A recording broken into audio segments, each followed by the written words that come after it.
एक ऊंचे पेड़ की चोटी पर जादुई फूलों से सजा हुआ एक खूबसूरत महल था। यही महल यूनिकॉर्न इंद्र का घर था। इंद्र की चमकदार सफेद खाल थी और उसके सींग से इंद्रधनुषी रोशनी निकलती थी। उसके साथ कई फूल परियां रहती थी। उनकी रंगीन पंख तितलियों से भी ज्यादा खूबसूरत थे। हर सुबह परियां ताजे फूल तोड़कर महल को सजाती थी और इंद्र उन्हें मीठे फल खिलाती थी। दोपहर में इंद्र जंगल में घूमती थी और बीमार जानवरों का इलाज करती थी।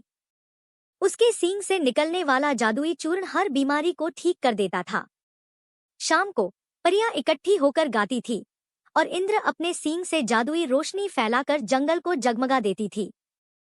पेड़ का महल जंगल के लिए एक जादुई दीपक की तरह था जो उम्मीद की रोशनी फैलाता था।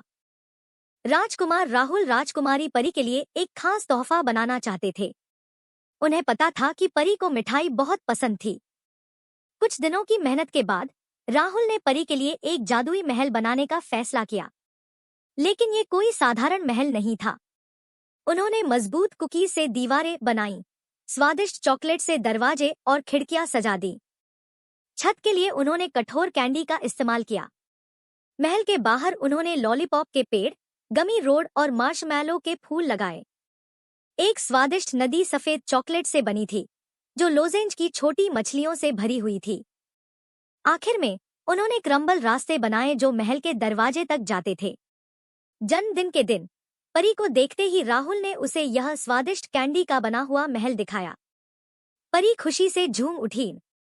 उन्होंने पहले कभी इतना अनोखा और स्वादिष्ट तोहफा नहीं देखा था। दोनों दोस्तों ने खिलखिलाते हुए पूरे महल को खा लिया। उनकी दोस्ती जितनी ही मीठी थी। एक विशाल किले के पास नीले पहाड़ों में रहता था नीला ड्रैगन नील। नील एक दुष्ट ड्रैगन नहीं था बल्कि एक शांत स्वभाव का जीव था। उसके पास चमकते नीले रंग के स्केल थे और उसकी आंखें गर्म लावा की तरह लाल थीं, लेकिन वे कभी क्रोध नहीं दिखाती थी। किले के जंगल में रहती थी एक खूबसूरत यूनिकॉर्न चांदनी। उसकी खाल चांद की तरह सफेद थी और उसका सींग इंद्रधनुषी रंगों में चमकता था। नील और चांदनी अक्सर एक दूसरे से मिलते थे। नील चांदनी को जंगल की कहानियां सुनाता था और चांदनी उसे आकाश के तारों के बारे में बताती थी। गांव के लोग ड्रैगन को देख डरते थे, लेकिन चांदनी ने उन्हें बताया कि नील अच्छा है। धीरे धीरे गांव वालों को भरोसा हो गया और उन्होंने नील को अपना रक्षक मान लिया।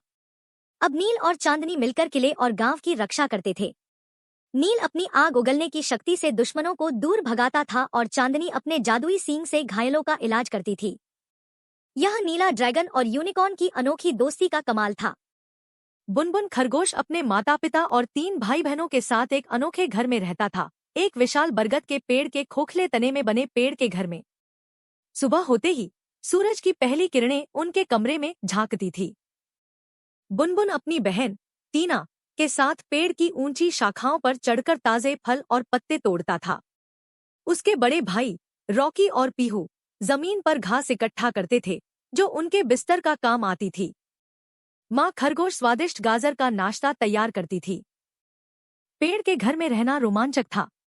वे रस्सियों पर झूलते, पत्तों की नावों को नदी में बहाते और पेड़ के गड्ढों में छिपकर खेलते थे। रात में तारों को निहारते हुए पिता खरगोश उन्हें जंगल की कहानियां सुनाते थे। बुनबुन को गर्व होता था कि उसका घर पेड़ों के बीच था, जहां हर दिन नया रोमांच मिलता था।